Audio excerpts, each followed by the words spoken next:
To keep the momentum going in our final panel for this afternoon, we have the panel titled Building a Successful Network. In this session, we will delve a little deeper into understanding the underlying causes of gender bias and the mechanisms that need to be put in place to mitigate this. May I invite our moderator and panelists for this session to please join me on stage. To moderate this discussion, we have Stefanie Schachtschabel, founder and MD of Globally Connected Companies and chairperson of the Netherlands Business Council. Joining her are our distinguished panelists, Elen Cross, head of legal at NOMAC, Huda Shaka, associate director at Arup Middle East, Clare, legal director at AMEA Power, and Anita Nouri, CEO of Green Energy Solutions and Sustainability. Over to you. Well, thank you very much. It's a true honor and pleasure to be here today and to moderate this interesting panel discussion. A big thank you to CABC. I had the pleasure to already meet with these wonderful women that are in this panel discussion. And I want to make today also a little bit personal, because we are talking about building a strong network. So without further say, can I ask you to start, Elen, with introducing yourself a little bit? Sure. Hi, everybody. Nice to see you all. My name's Elen Cross. I'm the head of legal at NOMAC, which is a operator and maintainer of an aquapower development power plants throughout the world. I've been in this role for 2.5 years, and before that, 6 years at Aquapower. You probably noticed my accent is a little bit odd. I'm from New Zealand. I had 3 years there working in construction. I then went to London and I worked in private practice and also in transport. I have 3 children, 10, 8 and 6. I am married to an equally as boring lawyer. He's very nice, but boring. And it's very nice to see you all here today. Oh, thank you very much, Elen. Huda. So I'm a Dubai born and bred person. Came back in 2007 with a master's degree in chemistry and looking for a science job. Ended up working in the construction industry and got into the sustainable development, sustainability field in 2007 when it was all just kicking off.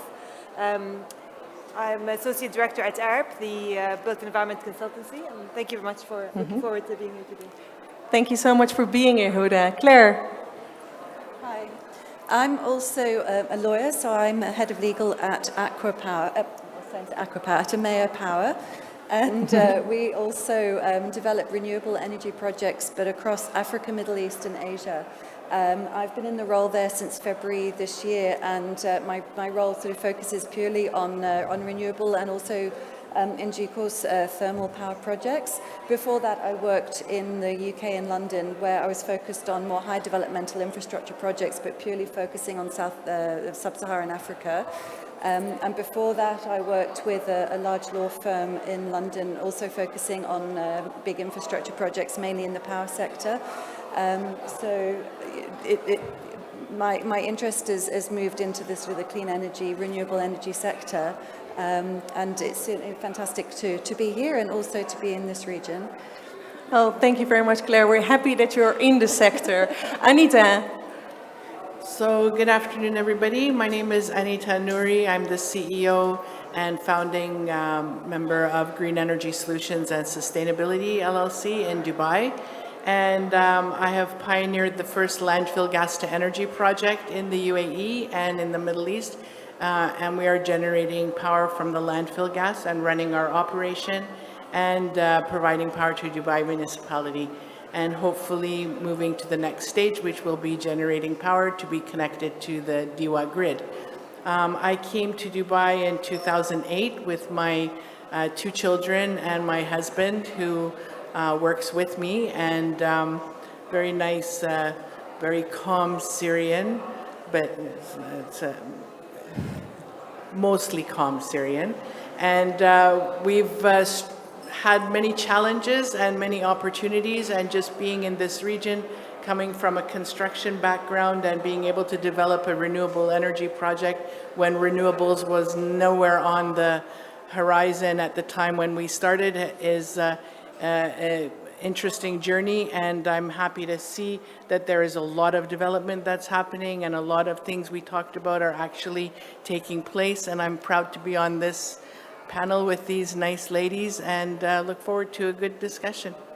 Thank you, Anita. We're proud to have you here. Let's make it an interactive session. So we all know that we have Slido on the background. So any questions you might have during the panel discussion, please share with us so we can answer them also in the meantime. Anita, I remember that we met already like 8 years ago, and within these 8 years you have managed to build an extremely strong network here in the clean energy sector. Could you tell us a little bit more about how you managed to do so? Well, for me, networking is more building family and friendships, and just being able to talk about what you do and getting ideas and sharing ideas with people is what networking is all about. And when I first came here and we started to talk about especially the waste management and waste management sector, not very many women involved in this. And I took every opportunity that I could, especially through Clean Energy Business Council, who was a great support for me, allowing me to speak and meet and just see the whole industry grow. Also being involved with a lot of schools. The schools and the education system here is definitely enabling young women to get into the STEP programs, and having the last group that came to visit our site, environmental engineers, where 15 of them were women and there was only one young man in the whole group, was incredible to me, and it was really, it just was very empowering, and it made me feel good to see so many young women involved in this sector in engineering. So networking is great, but it's relationship building for me, and that's how I look at it. Relationship building, indeed. Elen, you moved from Aqua Power to NOMAC not long ago, or 2.5 years, I believe. Have you found your network valuable at Aqua Power? Could you move your network into your new role at NOMAC? Yes, so I think you guys, if you were here in the panel before, you met Miriam. Miriam's at Aqua Power, so I used to be at that company level. They're the developers, they're seen as the kings.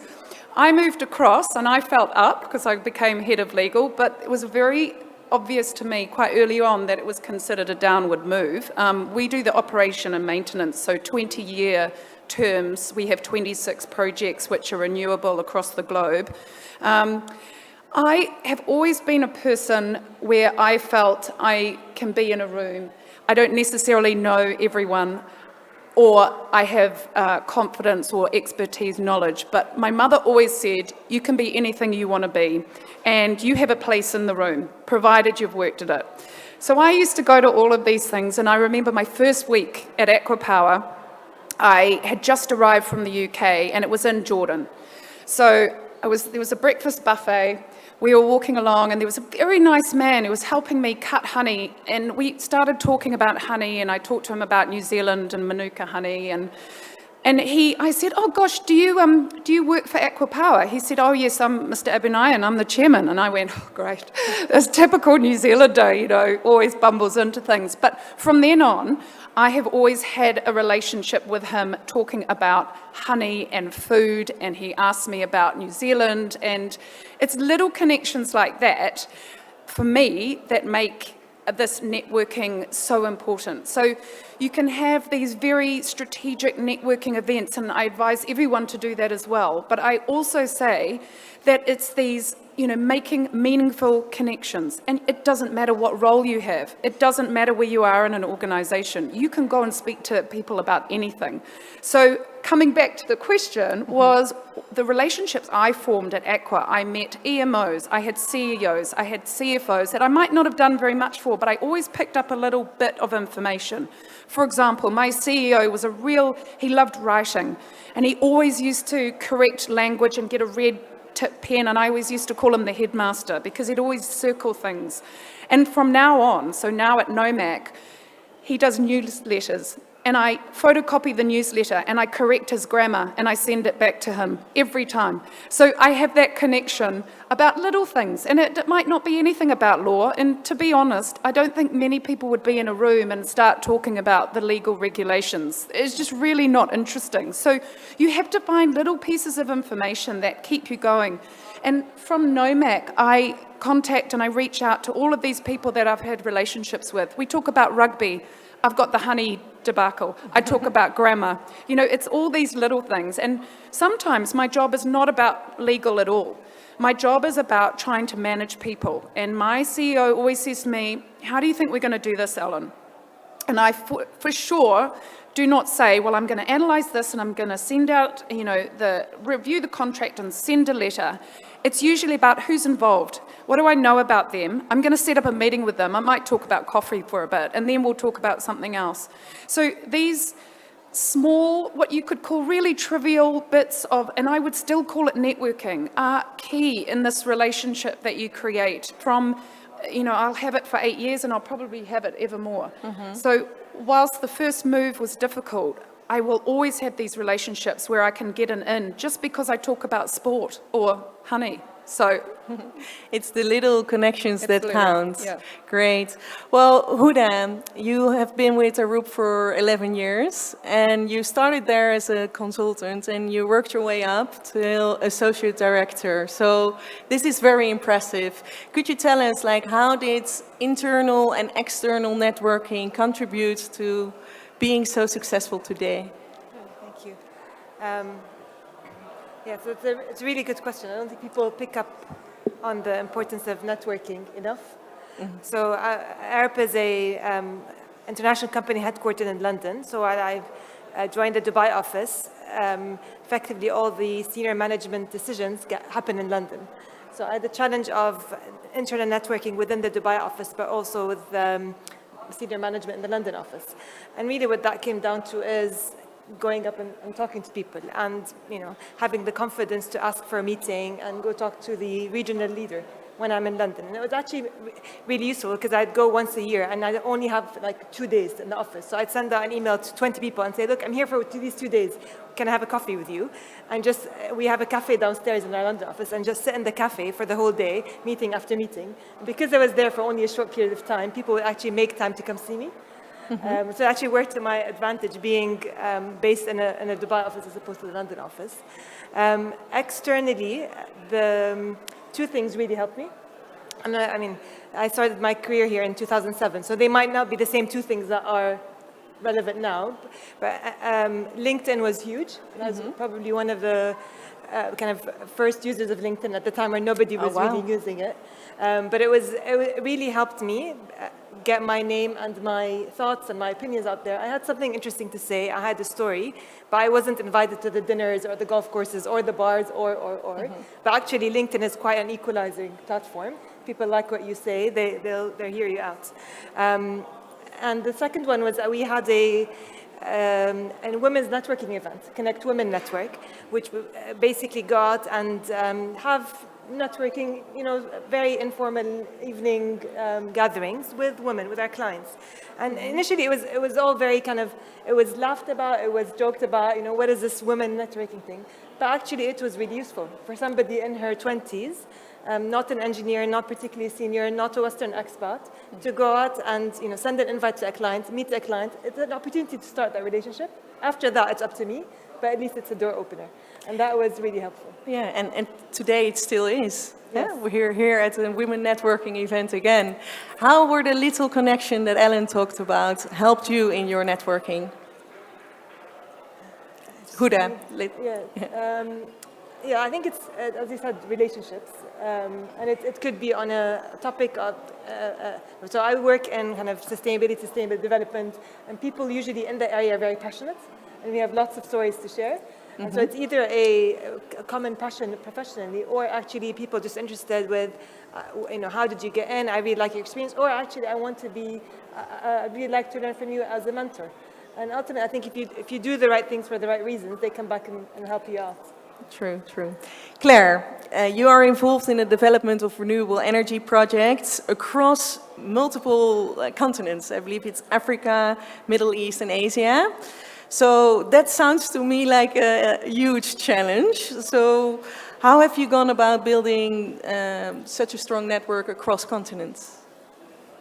That's, I think I was very lucky in my early days that I worked for a large law firm in London, and through that I established a lot of contacts with different lawyers, and I've seen them throughout the course of my career, and I think we'll all agree actually the clean energy sector is I think we'll agree that the clean energy sector is like many other industries that you may be working in. It's a small world. It's amazing who you continue to bump into time and time again throughout your career. So, a lot of the lawyers that I used to work with back in London in the early days, quite a few of them are actually now here in Dubai, and I've managed to connect with them. Then they will connect me into their law firms. They'll connect me into other lawyers that I need to or should talk to in those organizations. So that's been fantastic. One of the other issues, I think, as a lawyer working across such a broad range of jurisdictions is often finding legal counsel or even other specialists who can actually get involved in the projects that we work in.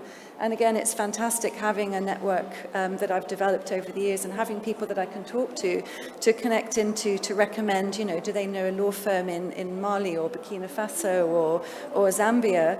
And it's been incredibly useful that I've got people now that I can trust, I can go to, and I know that they will give me the best recommendation that they can of who I should communicate with. So that's been very useful, and I do rely a lot on my network to go back to people that I trust and I respect, to ask them their opinion on what should be done. I mean, equally, those people are also there from time to time. In-house lawyer, you have to deal with a lot of different subjects, and often, I'll need an extra pair of eyes, or I'll need some specific advice or recommendations on things. And again, it's fantastic having that network that I can tap into. Just reaching out quickly to somebody and asking them if they can answer a question very quickly. So that's been useful. Then equally, in terms of this small world aspect as well, over the years, as I've moved to a few different companies now, and I find sometimes we'll be using the same contractors in a country that I hadn't put forward, but then I've sort of seen emails going around and I've gone, oh, I recognize that person's name. And I'll send them an email. I'll reach out to that particular person just to maintain that contact. And just so that as well they know that they've got a familiar face on the other side of the table as well. And I think that really helps, connecting businesses, making people realize that there's that continuity, that there's familiarity across countries, across companies. I think that's really important as well. So I think, it's those networks that we make in the early days which are very important, and sort of managing to maintain that level of contact as well. And I think that's where LinkedIn has obviously been incredibly useful. It's much easier these days to stay in touch with people and to reach out. It's true. And I think, it takes time to work on that network and to be in touch with people, but it's important, to reach out. And quite often, as people pass through Dubai, they're out here to client meetings, conferences and things like that as well, trying to actually connect with people and making sure that you take that time to meet for a quick cup of coffee or have that conversation and what have you. I think it's maintaining a personal relationship with people in a business context as you go through that makes it much easier for them to come and talk to you and ask you for favors, and also you to go and ask them for favors as well. So as I say, I've been lucky, but it's about maintaining that network and sort of using it. Maintaining networks are extremely important, and luckily we have LinkedIn nowadays that we can maintain our relationships, because having personal relationships with everybody, it's simply not possible. Anita, there are so many networking events nowadays. Also within the clean energy sector, more and more networking events are popping up. How do you select the right networking events to go to? And when is an event a successful networking event for you? Okay, so Good question, but before I get that, I just wanted to touch on something that Claire said. The sector that we're in, especially in renewable energy, is quite a small family, and as renewables are moving from Europe towards this part of the world, and as it's growing in this part of the world, there is a lot of legislation and regulations that need to be put in place.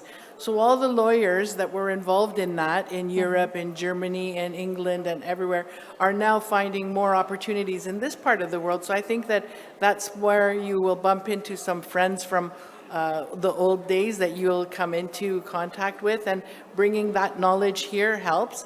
And the fact that it's such a small family group, really, like the energy, you bump into the same people all the time, and slowly you start to build your network like that. And which leads me into answering your question.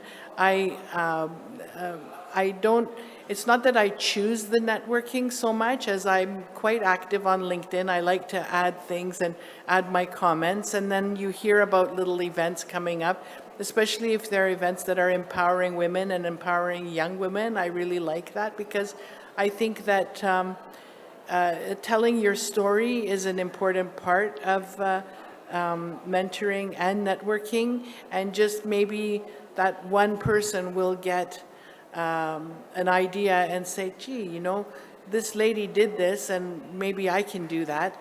And whenever I have students especially come to the site and I explain what we're doing in renewables, even though landfill gas is the little silent renewable, it's the lowest hanging fruit on the renewable market, but this region being such a sunny desert has become a solar hub. I still talk about my little landfill gas project, which is, able to provide power to the grid. I tell them all, don't let the piece of paper in your degree define who you are. Find your passion, find something that you love, and then talk about it and learn about it and meet people, and that's where networking is, building friendships, and you find out something new from someone, and you never know where that can lead. You know, be the voice, be part of the change that you want to see. It's really nice to talk about all the changes that are happening. Spinneys are now giving you cloth bags, but if you get that cloth bag and then you don't use it, and it ends up in the garbage pile and ends up in the landfill, it's just as bad, if not worse, than the plastic bag that's going to end up all ripped to pieces in the landfill. So creating a network and speaking and talking and getting your message out, and having the different events that are sponsored by law firms or sponsored by embassies. These are all important, because you learn. I went to the one event at the Dutch embassy. It was really interesting. I met a lot of young people and young engineers from Netherlands who had different technologies that they'd want to bring here. And if I can help them and enable them, then I've done something good. So each small thing that you can do, each support that you can give, each young mind that you can activate is an important thing, and all part of networking, and what I love the most about it. I couldn't agree more. I think also in the previous panel discussion, we were talking about role models. Yeah. So even if we can inspire only a few people here in the room, like being a role model within the clean energy sector, that's already going to help women to enter the sector. Ellen, if you are selecting networking events to go to, when is a networking event for you a success? First of all, I used to be a little bit adverse to networking events. I felt them a little bit forced, and I felt that it's difficult, and I think there's a negative connotation about small talk. But as I've already told or spoken to you about today, for me, breaking the ice is one of the most interesting things I think you can do. So whilst I am not as a strategic networker as I probably should be, and I like the more informal events, for me, a successful networking event is where I don't necessarily get to talk about my interest, specific interest, or my specific expertise, but it's learning something about someone else with a mutual interest and mutual benefits involved. So I hear what Anita's saying, and I 100% agree. Sometimes for me, and probably because I come from a different sector, but I'm in the renewables, so coming from law, I just like learning about other people. And, you know, we do the card swapping, and probably people look at my card and go, oh my goodness, head of legal, you know. But I have a lot of interests, and I'm very passionate about talking to people about what they're interested in, and I'm a very good listener, and I like being there for people. So for me, it's probably meeting different people from all sectors that I probably wouldn't have met in a day-to-day world. And I like hearing different things about people. And again, you'll never know. You will never know who you meet. You'll get a card. I get cards from different people. And 2 years down the track, I think, my gosh, this is this person I met. And it's an amazing thing. You don't know where you're going to come across these people again in life. And before I came here, I was reading up on a few things because I thought, oh gosh, I better know a few things about networking. And I like statistics and hard facts and things like that. But I was reading that 85% of job placements are through networking. So it's not through applying and your CV being good enough. It's actually about who you know. And that's surprising in this day and age where really it should be about just going on paper. So I think it's a really, really interesting and very important thing to do. And I think particularly, and I'm going to say very generally, it's self-imposed bias that women sometimes put forward is that we are gender, what was the word? I did have to write it down. Gendered modesty in using our connections to get leverage on where we want to go or something we want. And again, that's self-imposed. I'm not saying that, you know, this is absolutely the way it is. But I think as women, we need to be aware of that this is what sometimes we do, that we might not want to talk about how good we are or what we're interested in or anything, you know, that we enjoy, but I think we need to do it. I think that 100% that this is something we need to do. And one other fact, because I read them, I have to tell you them, and I have got it written down where they're from, by the way, if you want to question me afterwards. There was one about how 84% of, it was about how board roles, men on boards are less likely to give it to a woman because they feel she doesn't bring networking and connections. And that was done by the Harvard Business Review. And I found that extraordinary that you can't get there purely from what you have done and your experience in the past and your performance, but that it's about perceptions. So for me, I think what you need to do is get out there and be seen and discuss and enjoy. And, you know, whether it's about your field of interest, I mean, you have to be prepared to get uncomfortable. I think that's the key, because you're never going to know everything. You will certainly get into a conversation where you are not the expert. So if you can prepare to be uncomfortable, I think probably that's a really good place. Be prepared to be uncomfortable. Well, it's funny because we just got a question in. It says, for women who don't like to talk shop or shop on sports, how do you overcome the old boys club and fit into the network? Yeah. So again, I agree. It's not always about sport. I mean, I did sport, so I can do that, but I can actually talk about anything in terms of, I like talking to people, I listen to them, so I don't always, I mean, I know I'm talking a lot now, apologies, I'm a New Zealander, I chat a lot, I like hearing my voice. We like to hear you talking, Ellen. But you, again, go down to the lowest level, talk about something of interest. It can be as trivial as, where did you last go on holiday? Oh, I like to go there. Hey, have you stayed at this place? It could be about children. It doesn't have to be about children.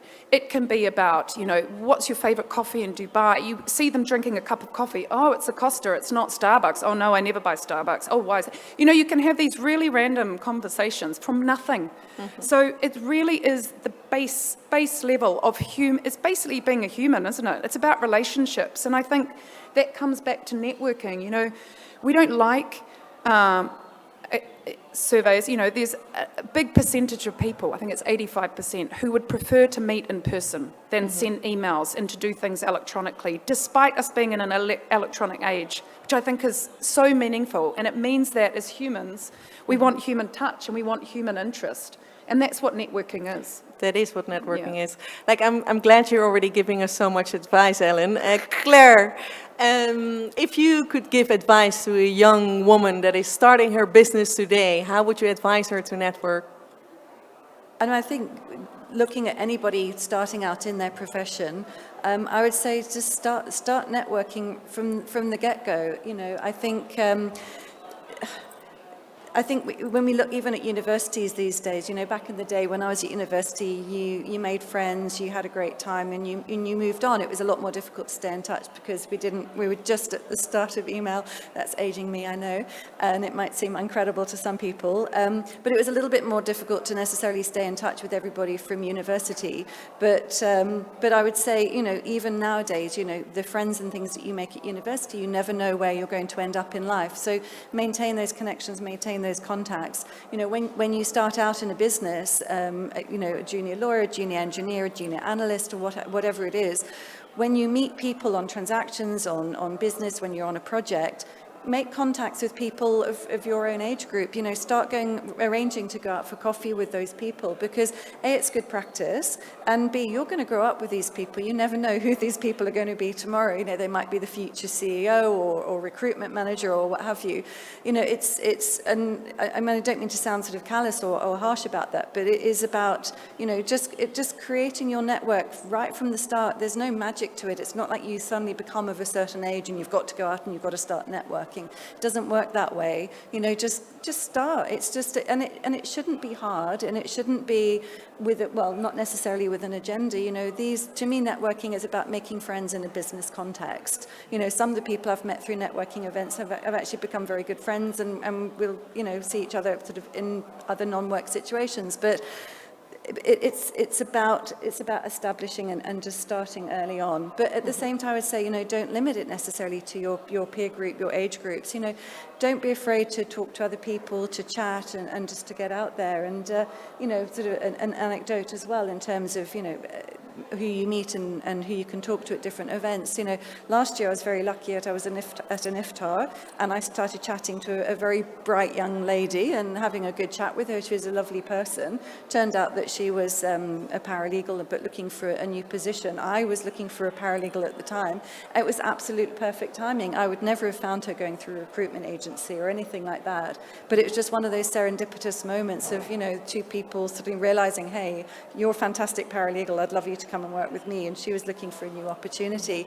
You never know who you're going to talk to and where that opportunity is going to lead you. So, you know, start creating those connections, reach out, talk to people, and yeah, start early. And what about you, Huda? What would be your advice? The 85% of jobs through network or through relationships, I'm surprised it's not 95%. And that's not because I feel we live in a corrupt world. I don't think it has anything to do with corruption. It's just, as you said, it's a lot easier to even ask somebody for an interview if you know somebody who knows them or has recommended them or has some sort of a connection. I think it's just human nature. So it's, yeah, I completely see the power of the network. My advice would be, I guess, very similar. The word networking might be intimidating. Think of it as, you know, making friends, going out, talking to people. I would say do something every single week, whether it's, you know, spending half an hour on some social media avenue, adding contacts, or going to an event, or writing an article, whatever it is, do something very small every week. It could be going out and talking to your cousins who happen to be, you know, it can be within your very close family or friends. Those count, actually, those count a lot. So yes, do something every week, do it consistently, and some events will be worthwhile, others won't, that's fine. You will gain something out of every event, even if it's just the confidence to go to the next one. So yeah, I strongly believe that you can get something out of every event and do something new every week. It's healthy. Anita, what will be your advice? Can you elaborate a little bit? Yeah, I just wanted to add to this. So networking is a word that we're using today because we're talking about networking. But networking just means to put yourself out there and don't be shy and don't limit yourself. You could be sitting in a coffee shop with someone and you hear the table beside you talk about something and then you think, oh, should I say something? Should I not? Well, I tend to always say something. I'm out there, I'm not very shy, but don't limit yourself. Don't be so shy sometimes. What's the worst thing that someone can say to you if you ask? The worst thing that you can hear is no. And if you can turn their no into a maybe or let's meet or let's talk, then you've usually crashed your way through the wall. I mean, the job that I do, the work that I do, I deal with government. So I deal with Dubai municipality all the time, and they're not easy. They're also not difficult. Mm-hmm. They're learning. Everyone is learning, and if you realize that there is no real specific answer to anything, and you can meet that challenge and help and teach and learn with them, then you really reach somewhere.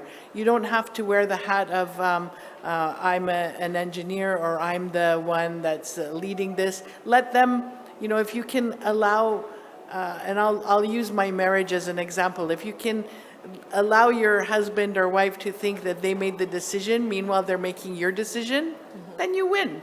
It's nothing wrong with that. You don't have to be the bully boss. You just open yourself up, talk to people. Be authentic. Be authentic, be honest. If you don't know, say, I don't know. I'll look into it, I'll find out about it. But don't close doors and leave it open. So networking events are good, but anything can be networking. What we're doing here now is networking. Everybody out here could have a question and we're all open to it and love to meet everybody because you never know what tomorrow will bring. And I never want to end anything with a what if I didn't say hello to this gentleman sitting in the front row? Maybe, we can do something. Who knows what could happen? But I don't like to have what ifs in my life. And that's a big part of networking. Just dare to be out there, dare to show yourself, dare to say hello to the gentleman and say hello back. Hello. Ellen, can you elaborate a little bit? What would your advice be for a young woman that is starting her business today? Yeah, I think, look, all of these amazing ladies who I've met today have given you a lot of good advice, but I'm the basics. Back to basics. Never be afraid of talking to anyone, exactly as you guys have said. You may offer someone a different perspective on life. You might not be an expert at it, but it might be something really interesting for them. So don't downplay yourself. Always think that you might have something of interest.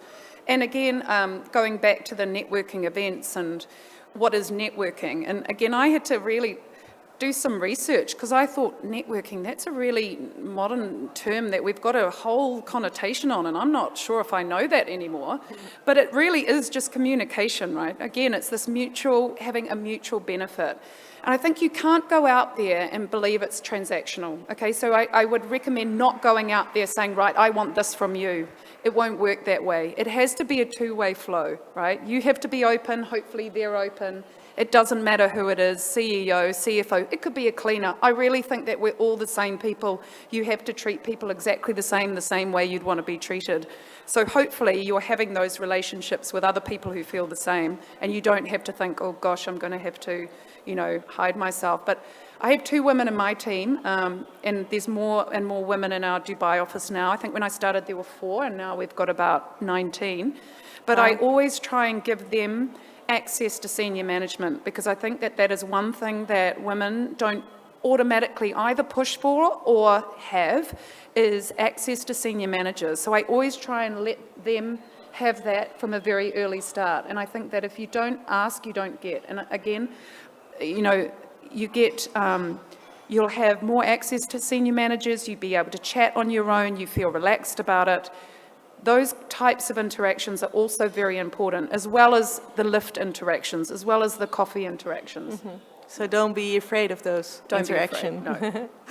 Huda, to build a strong network, one of the best things that you said it's also to organize your own networking events. I just got a question in. It says, my work always organizes outside events for things like rugby and cricket, which I am not interested in.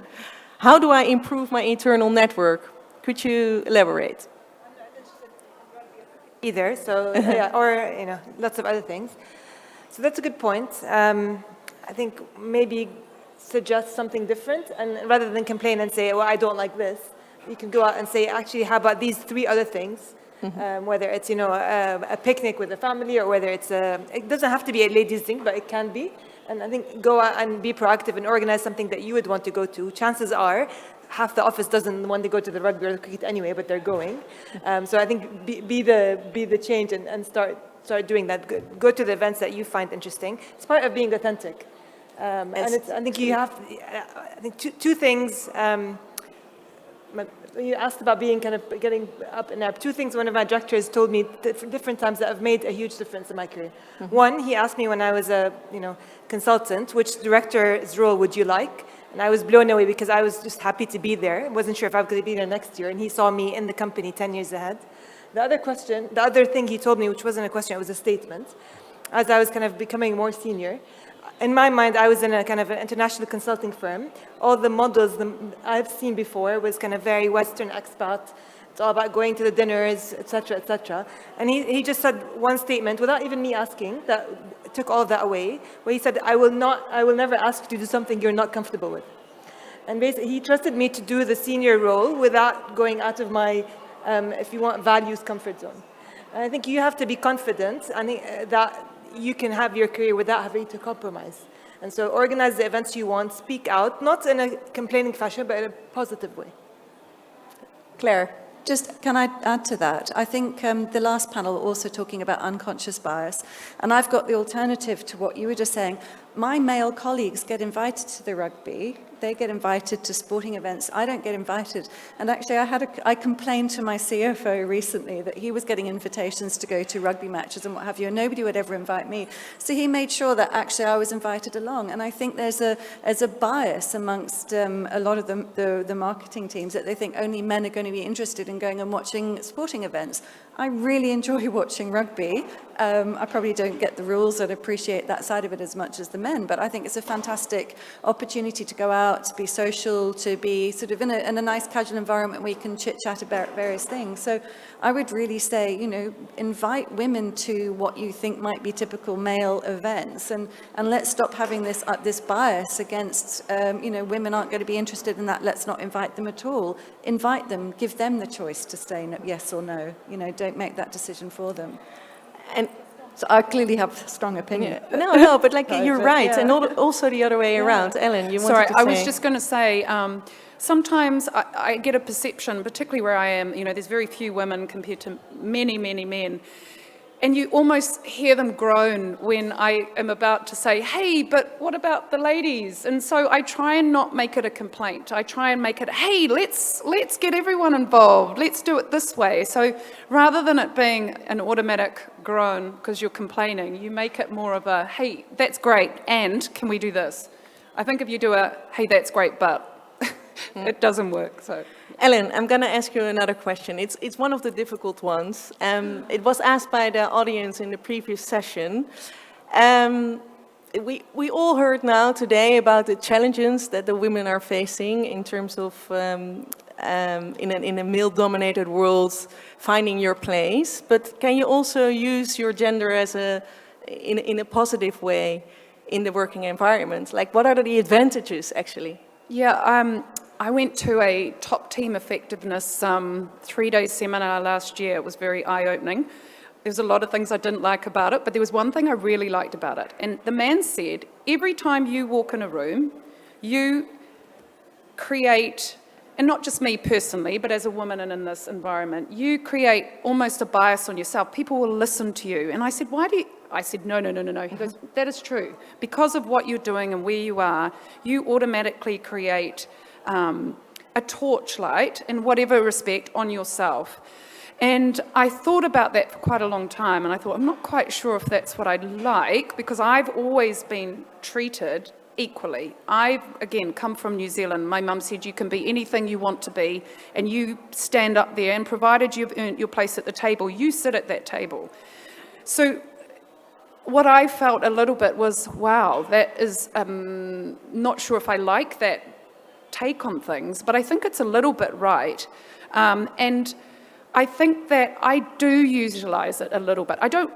I'm very happy being where I am as I think I was one of 9 senior managers.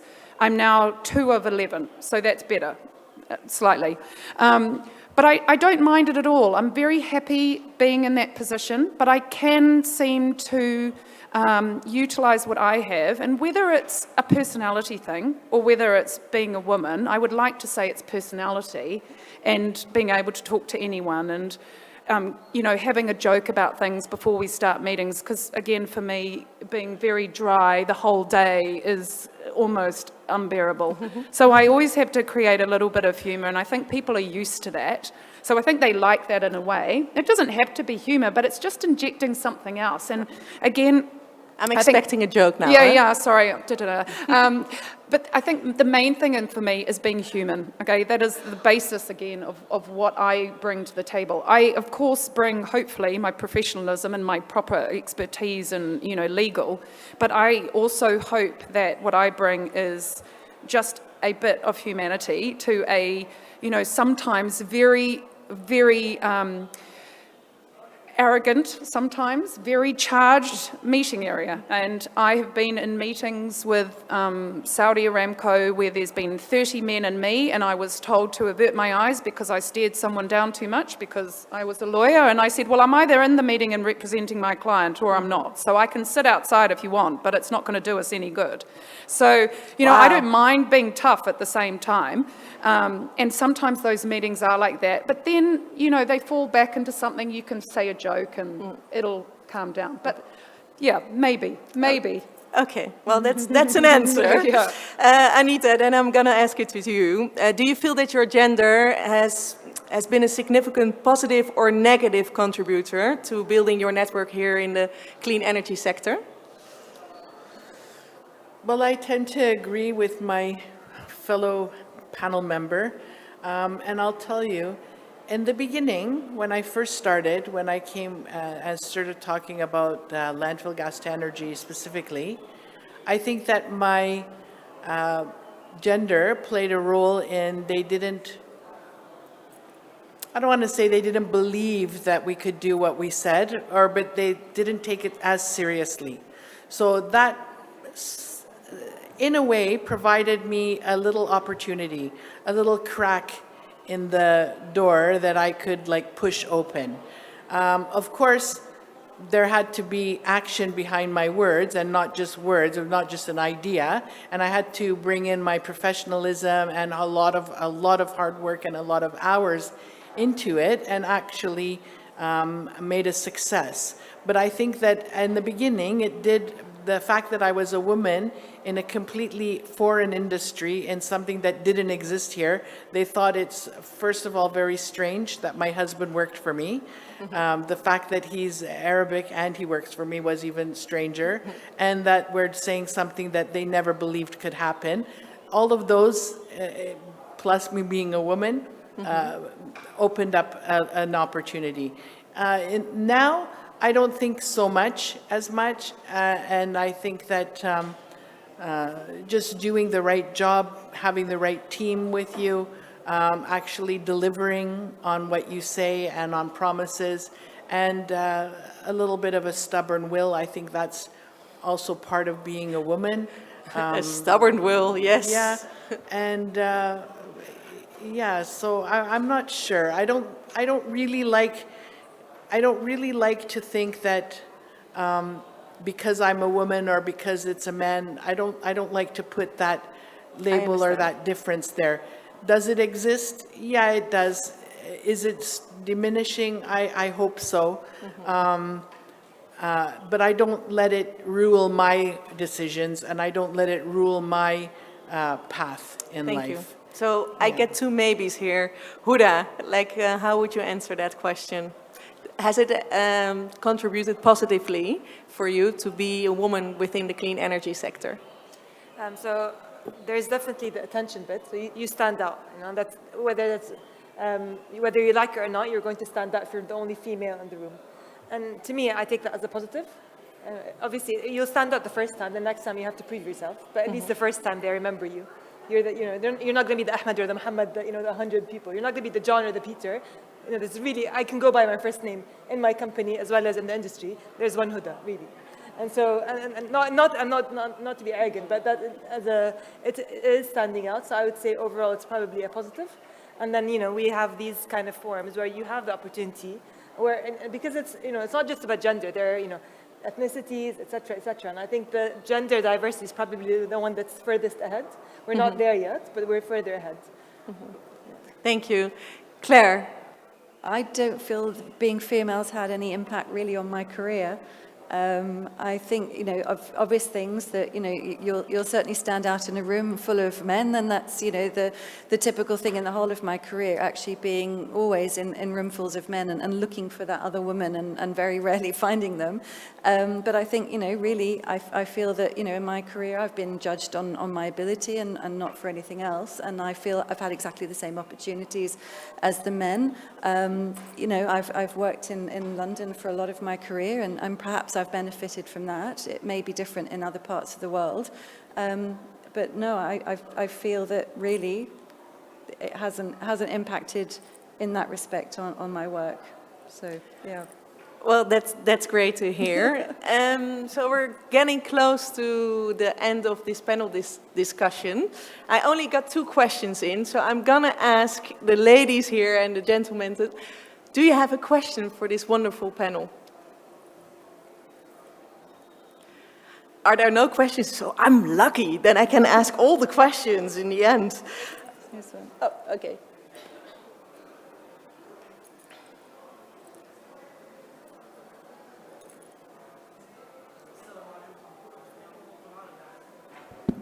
Can we hear him? السلام عليكم جميعا، معكم محمد عبد الحميد من مصر. يعني هو حوار راقي جدا ورائع، وانا استفدت عن نفسي يعني، ومع اني مش محامي بس هبقى محامي معكم. لكن مهنة المحاماة مع الستات ما اعتقدش ان الست تتغلب يعني في مهنة المحاماة، ما اعتقدش، لان هي مهنة اكتر يعني بتعتمد على الكاريزما والكلام يعني. ده اللي استفدت منكم يعني. لكن هو سؤال يعني، هو لازم التقديم عن طريق مثلا اللي هو يعني بالنسبة للستات يعني على المعارف والأونلاين والحاجات دياتي، ولا مش عارف يعني السؤال بالظبط. بس عايز السؤال بس لو سمحت. اللي هو يعني التقديم للوظائف لازم عن طريق المعارف فعلا؟ اوكي. يعني لازم فعلا عن طريق المعارف، ولا ممكن عن طريق شخصية المتقدم يعني؟ Would you like me to translate the question? ولا ده بنعاني منه في العالم العربي بس، ولا برضه في دول أوروبا برضه التحيز ضد الستات يعني، ولا في العالم العربي بس؟ شكرا لكم، وسهرة جميلة وممتعة جدا. أنا استفدت منكم، شكرا. Okay, so we do have a translator. Do you want me to go ahead anyway? Just a little bit.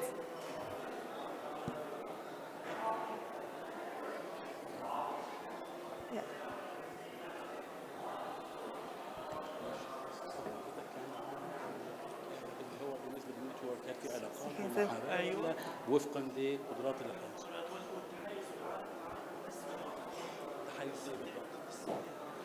Okay, the question is in the Arab world, we might have bias in terms of recruitment for genders, like gender bias for men rather than women. So for the social or for the network, do we still have the same problem like recruitment is based on networks or social, like social connections, like favoritism or nepotism for people who know somebody rather than how he or she qualified or competent are? So in the wider world, right? His question was in the Arab world, as he says, we are suffering from this phenomenon. How about for the global networks? Do we still have the same bias against women? And the second part of the question, do we have bias for unqualified people rather than or versus qualified persons for a job? Is that Thank clear? you very much for the question. Huda, would you? So if I understood the question correctly, the question was a comment on the 85% of roles through networks as opposed to kind of applications. And personally, I guess my first comment is I don't see that necessarily as a problem. So I don't think it's a bad thing. It's just encouraging everybody to have those networks. It's a bad thing if you don't have access to the network, but in and of itself, it's not really a challenge. But I guess the study was a global one, right? Yeah. So that study isn't in the Arab world. That's a global number. 85% of global jobs go through are based on a network. So the question was, is it the same elsewhere outside the Arab world? And I guess my answer would be yes, but I don't know. Yeah, and I think that there's a difference between, I think it's just making sure you're on the same playing field, right? So if you are all qualified for one job and you have 100 people who are qualified, so remember this is the key, you actually have to have the qualifications to start with. You're not getting chosen because you know someone who knows someone, which is nepotism.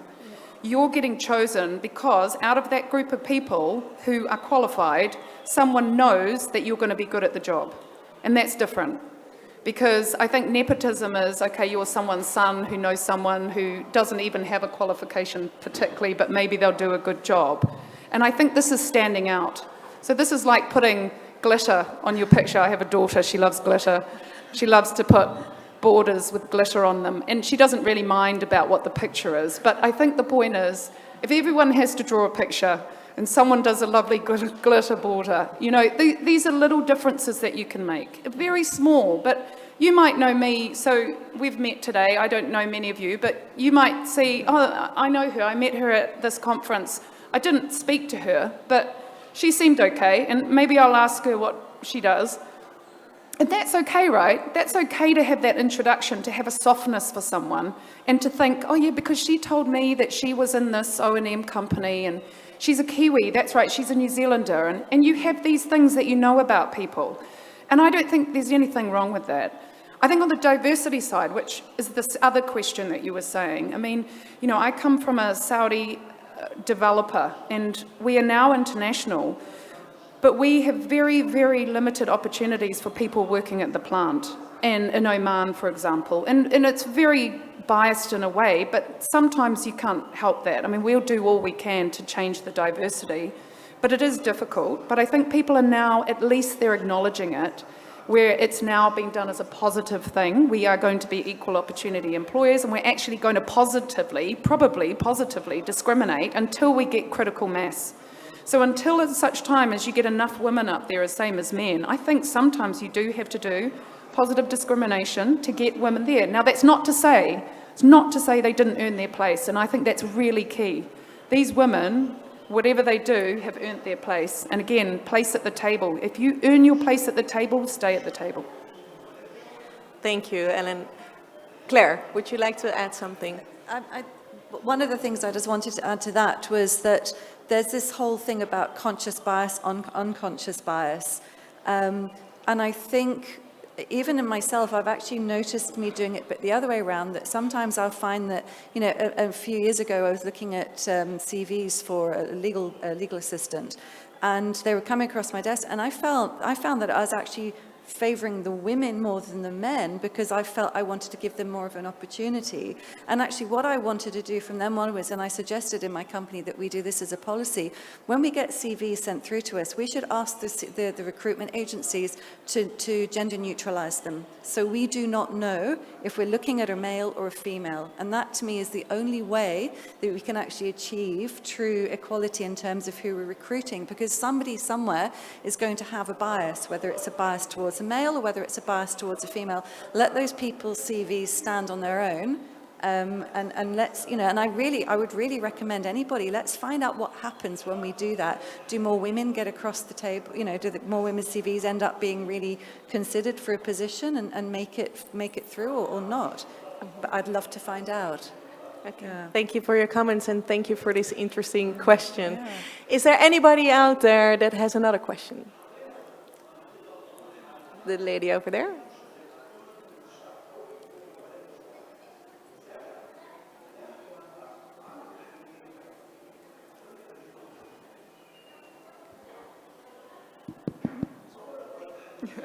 Hello.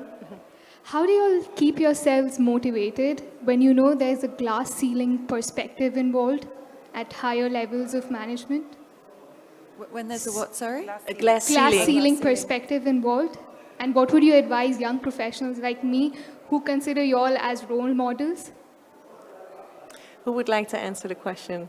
Just because I'm now one of the very few senior managers in our company, and now that one person has made it, one person, you know there's no glass ceiling. I mean, for me, that is very clear. I've earned my place, I've worked my way up in a very, very tough environment, and I want to pull everyone I can up with me.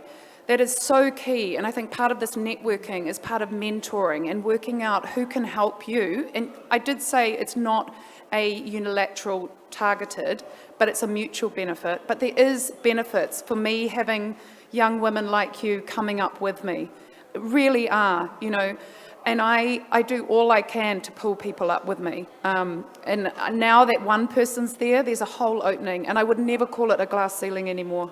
I think it's definitely shattered. Yeah. It's shattered. I love to hear that, Ellen. Anita, could you contribute to this? I'd like to add a comment to you as well. That glass ceiling that you're talking about, you're placing that on yourself. People place their own glass ceiling. There should not be, there is no such a thing. It's you and your ambition and your determination, and try it. Because we place barriers for ourselves, whether we're a young man or a young woman or whatever we're doing in whatever field we want to excel in, we're placing our own barriers by saying things like this. So we have to change the way that we think. Your idea about being able to look at an application and not know whether it's a girl or a boy, a man or a woman, is excellent. And the person that's applying should also know that they're applying without any gender. They're gender neutral application. And this should be something that absolutely, that's amazing. It would be great. So you can become what you dream of. Yeah. That is the advice of these ladies. Is there one more question from the room? Yes?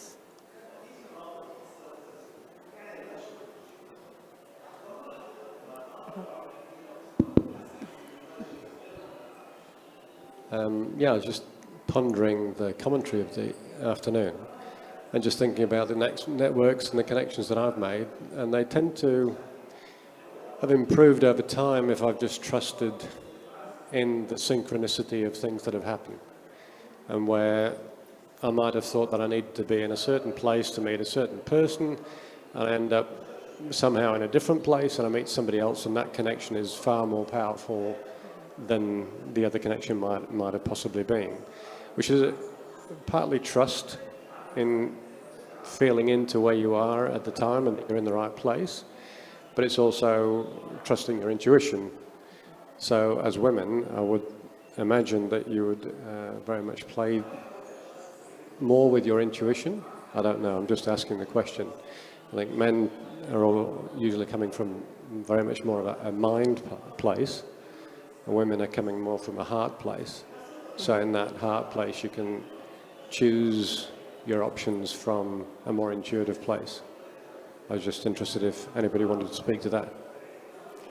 Who wants to speak from the heart? Anita. Well, I think that you're correct, but I think that we should all learn from each other.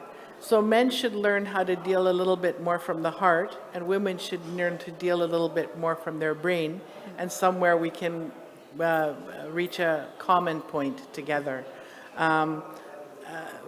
You mentioned something about Saudi Arabia. The first time I went to Saudi Arabia to give a presentation to a government in Riyadh, when I had to apply for my visa, I had to mention my husband, and when they stamped my visa, they wrote Anita Nouri, wife of Zach Nouri, unable to work. Meanwhile, my husband was accompanying me to do the presentation. So that has changed now, going to Saudi Arabia. I didn't have to do that this time, but I mean, things are changing. Things are changing in the world, in this region, and all over the world. And I think that what you said is correct, and it should a little bit, it should equalize. I really believe that. And I liked what you said about, you start in one place, but you might end up somewhere else. And I think that's to do with fluidity. And I think that we should all be as fluid as we can in terms of where we start and where we end up. I mean, I did a commerce and law degree, and I always thought I would just do business. I ended up doing law. I then went to the UK, I did transport, and I've moved over time, and I'm in a place that I probably never thought I would be, in a Saudi-based power developer doing operations and maintenance contracts for 20 years. And, sometimes I really think, Ellen, what did you do? And then other times I think, it's an amazing, amazing experience. And because I was open to it, and I felt fluid about what I was doing, and perhaps acted, maybe it was more intuition than strategic, this is what I want to do, maybe that helped me get here. So... I think agility has got a lot to do with it as well. Agility over experience almost. Because if you're too fixated on your plan, then you get X result. But if you're agile and you're able to play with your intuition in the process, then incredible where you find yourself. Yeah, and I think that point about agility is very important, because I think that if you're very strategic and you have these steps that you want to do, the first trip or the first fail, you kind of have to, you think, right, well then I'm not going to get there. Instead, maybe you just are a bit more fluid and think around the box, right? And you think, well, okay, I'm not going to have to go in these moves to get here, but I might be able to do a bit of a, different approach. So, yeah. It's never one way to get somewhere. I'm going to take the last question from the room, which is, can you all give us the 3 top tips that you have during networking? What are your 3 tips that you're giving the audience if they are at a networking event or even within this room? I'm going to start with Anita, ending with Elen. Don't be shy. Don't be shy. Talk to everybody and be proud of what you've done. And That's 3. Yes, I like it, Anita. Claire. Yeah, I'd say, find an authentic way for you to network. You might not be a gregarious extrovert. I'm an introvert. Find a way that works for you, and don't feel that you've got to be something that you're not. I think I've only got 2 pieces of advice. So that one, and another very practical thing that somebody actually suggested to me is when you're at networking events, don't necessarily give the person your card. Ask them to give them, ask them to give you their card. Then you've got a reason to communicate. You can contact them. Then you can reach out and send that message. Connect with those people that you really want to connect to quickly after an event. Because 2-3 days later, life gets in the way, and that business card. And I hate to say it, I'm guilty as well. That business card might still be sitting on your desk in a month's time. You haven't done anything with it. So get the business card so you can reach out to people and then actually do the follow-up. I think that's important. Thank you, Claire. Huda. So 2 of my 3 are already be authentic, absolutely, and then do the follow-up, definitely. And then 3, there is such a thing as training for networking. So I went on a really useful sales training, which I had I basically had an argument with my boss, why would you send me on a sales training? But actually it was super useful. So there is an art to it. You can do it properly. You can learn to do it. Invest in that. Thank you. Okay, so I would always take cards. You were talking about asking for a card first, but I always would remember to take cards. Lesson of today, I didn't bring any cards, so that's bad me. Number 2, don't always go up to the most person who's been flocked around. Go to the person who's standing by themselves and start up a conversation. You never know what you'll find. Life is like a box of chocolates, right? Third one, always come with a joke, and I'm going to leave you with a joke just because it's my kid's favourite joke, and then you can go and tell it to people, and you can say, hey, this lady at this networking conference told me this one. So why do seagulls fly over the sea? Because if they flew over the bay, there'd be bagels. So, just come up with a little point of interest. It's funny. It's fantastic. Well, let me add to that, because I think it's, if you ask me personally, what are my tips? It's dare to dream big. Definitely, like there are no glass ceilings. We can be whatever we want ourselves to be. So dare to dream, but also dare to make mistakes. Because if we're not making mistakes, we will not learn and we will not improve. So also when you're networking, don't be afraid to say something silly about sports or say something silly about a topic that you are not aware of. Just break the ice, because you never know where it leads to. And be yourself, be authentic, Huda. I think it's the tip of the day. Be authentic as a woman within the clean energy sector. Let me take the opportunity to thank you for being here with us today. Let me thank you as well as an audience. It was very inspirational. I was proud to moderate this interesting panel discussion, and I would like to ask the audience to give these ladies a very big hand.